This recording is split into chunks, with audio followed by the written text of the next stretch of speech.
Hello everyone, my name is Relax and Panic, and this is another reaction to Zoku Owarimonogatari. It is episode 3, and you know what to do. As always, if you want to see the reaction itself, just go down into my descriptions, follow the links, replace the parentheses dot parts with real dots, and enjoy. Once you've done, feel free to come back here and hear my thoughts about this episode. So, see you soon. For those that came back, welcome back. Now, going with the best pictures, right? As always, I try at least. This episode. Okay, two things. Three or four, even more, right? A lot slower than the last one, in my opinion. A lot of explanation. I will get on that. And I am, as always, not sure if I catched everything and was able to connect all dots. So let's see. A lot slower, right? The last two episodes, we had new characters thrown at us all the time. They all behaved in their very different ways. There was a lot of interaction. A lot of them were like very fast in the way they talked and acted. So there was a lot there. And being a new season, there was a lot new content to grasp. This time, however, there's not really like a new character in anymore, except for Shinobu, you could say, and the idea that they bring in the concept of Uchi. But there's no interaction yet, really. So it feels a lot slower. Additional to this slowing down, we have this beginning scene here.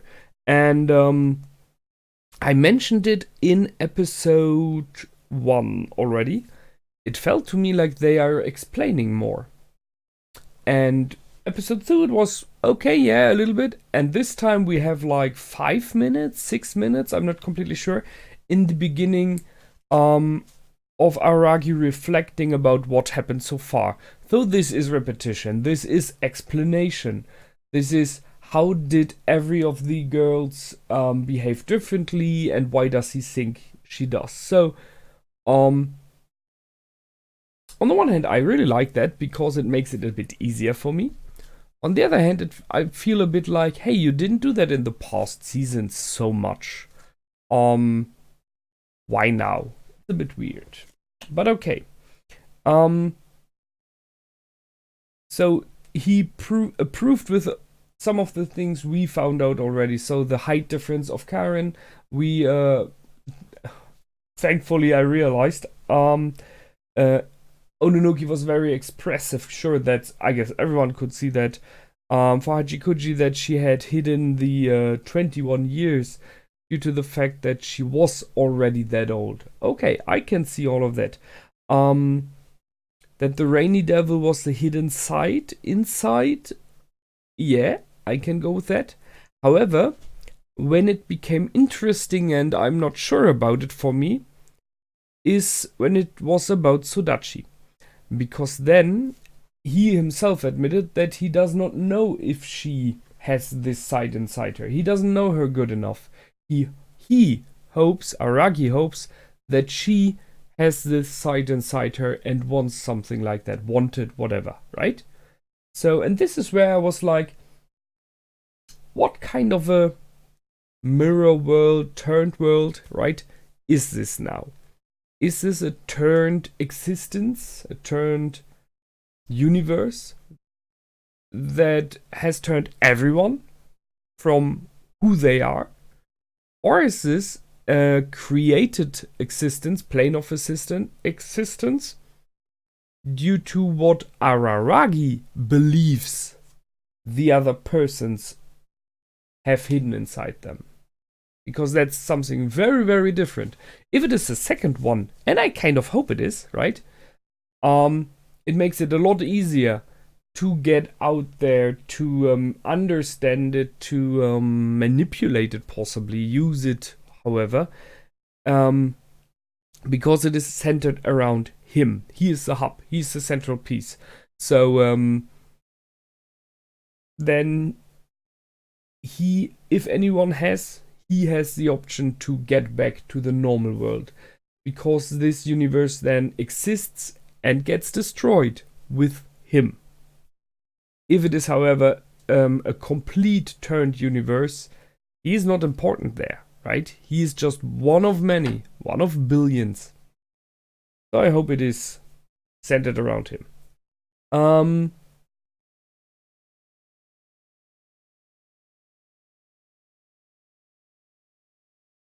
I see. The problem when you write down comments and you're not sure later on what the heck you mean. I'm just reading down here. I have no idea what I meant by that. However, they meant Oshino Ugi.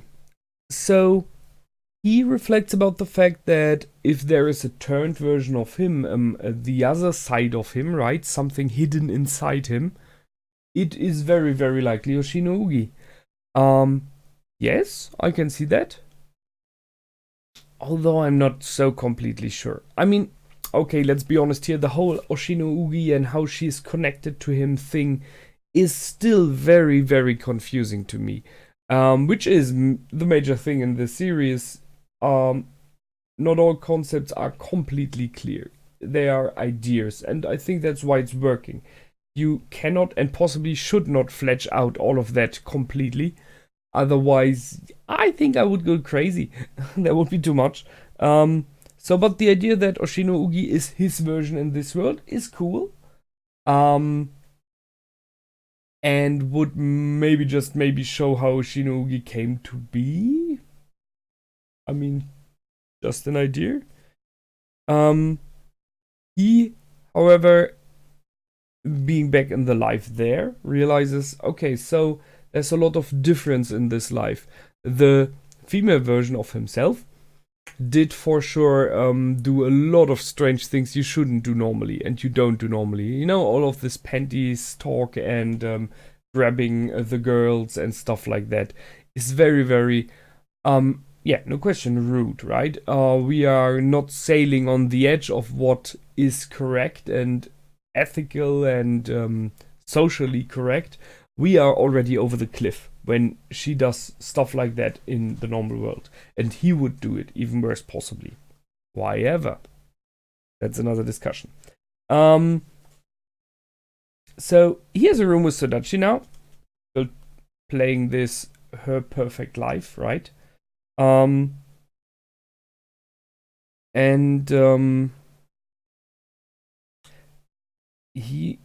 It's a bit weird because they keep jumping back and forth in the ideas what this world is about. So, we learned last episode it is a turned version, right?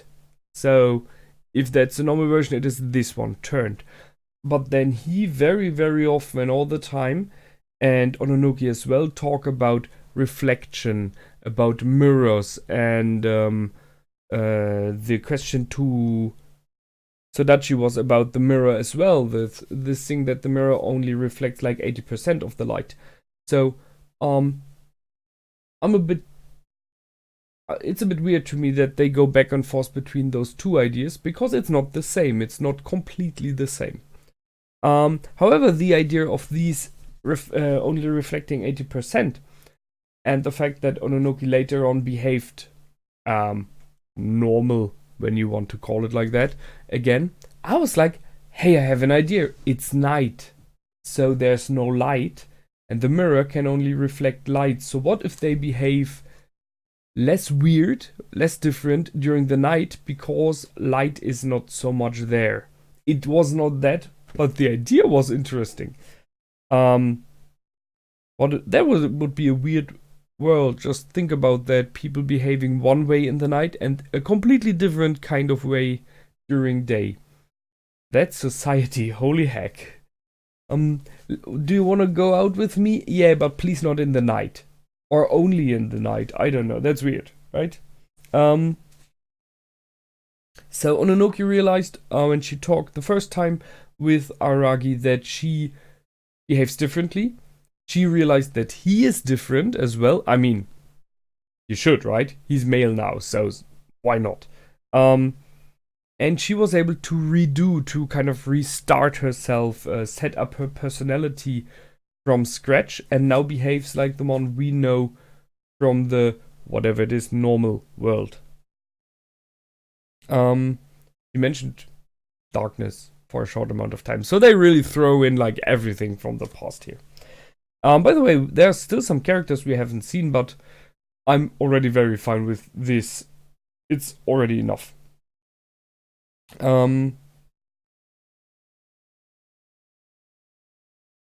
There's some big questions in now. So, and Ononoki was the one that pointed those out. Why did Black Hanekawa rescue Araragi? Because that would be kind of opposed to who she is in this world, right? Hanekawa in the normal world would very sure try it at least, right? And we had moments where Hanekawa in the normal world was like rescuing him because she was aware that not doing it would cause kind of harm and stress for Hanekawa herself. So there were reasons. But here, why? Is there more? Does she know more? And once again, talking about cats knowing more, cats seeing different things. I don't know. We will see. I like the graphic stop in there, the interlude with the PC game like thing where he's running around and everything. Because I did remember at this moment some old games I used to play very long ago. But it got me distracted for sure. So I'm very sure I missed a lot of the things written down in this moment because it was like, oh look, that looks like very, very, very old games. Yeah. And finally we meet Shinobu, who does exist in this world. So much about the mirror, right?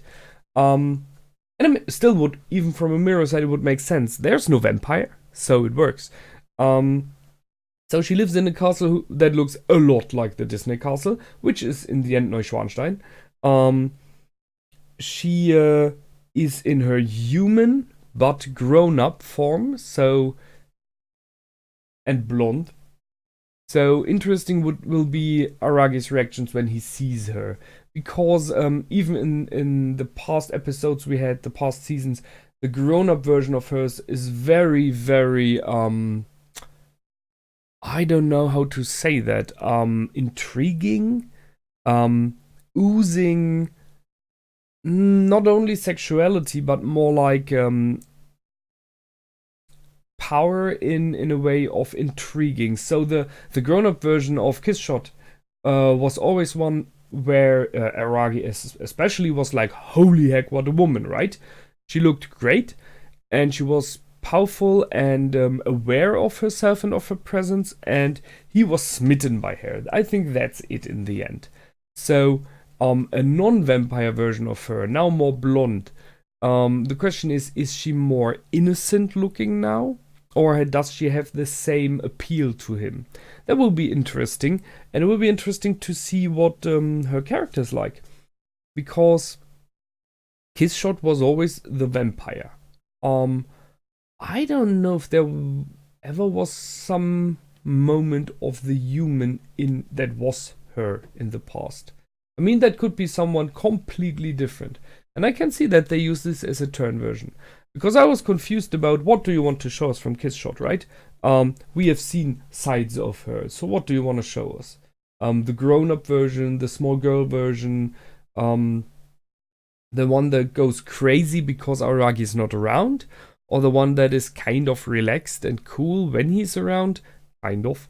But I did not really think about the fact that there used to be a human in as well, so that's gonna be interesting. Maybe we get a little bit of background story of hers, where she came from, who the woman, not so much woman, the girl in the end, right? The human female was before she was bitten and turned into a vampire. I think that might be an option to see that and to learn about that, and it would be a cool thing to tie it into the main storyline. I would like that. However, that she lives in a castle, a very huge castle. Oh, well, if it would have been the vampire Kiss Shot, I think it would have been more like a not so princess castle, but more the aristocratic French 18th, 19th hundred saloon is type. I'm not completely sure. We had some pictures of those in the past. With red garments everywhere and embroidery and stuff like that. So very much more heavy. While this looks more delightful and light here. We will see. It's, the ending is what makes this episode quite interesting because it brings in new questions. It makes you want to see the next episode and realize what's going to happen now. And we still have no clue how to escape this world, how to get out of here. And if Kissshot is not a vampire, she thus very likely has no powers, so she cannot really help here either. Ononoki, I don't see much. I mean, if anyone, it should be Hachikuji. She's a goddess, right? So if someone who would have the power, it's a goddess. But that's the question. Does a god have the ability to change something like that, to push you into another world? Possibly. Why not, right? We will see. That's it from me this time. I hope you enjoyed. I did, as always, and I will see you in the next episode. And until then, feel free to comment, like, and subscribe. My name is Relax and Panic. Goodbye, and out.